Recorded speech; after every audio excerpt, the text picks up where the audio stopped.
सब ठीक है ना भाभी? नहीं,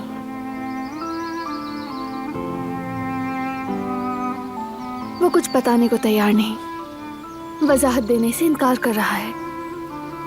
सच कहूँ तो अगर बात बारान साहब की हो तो मामला कुछ और हो जाता है।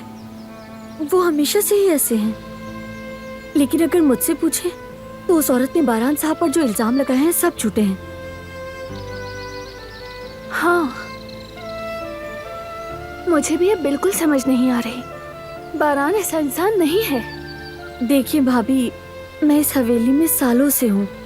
मैंने उस लड़की के बारे में ना कभी सुना और ना ही देखा।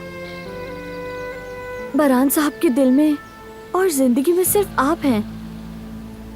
अगर यकीन करना है तो मेरी अम्मी से जाकर पूछ लें। आप भी उन्हें जानती हैं, वो कभी झूठ नहीं बोलती। अभी ये बात सिर्फ हमारे बीच रहेगी। मुझे समझ ही नहीं आ रहा कि मैं क्या सोचूं। खासकर बारान का वो पूरा एतमाद रवैया, उसने तो मुझे मजीद उलझा दिया। इस सवाल से जैसे उसके दिल पर चोट लग गई हो।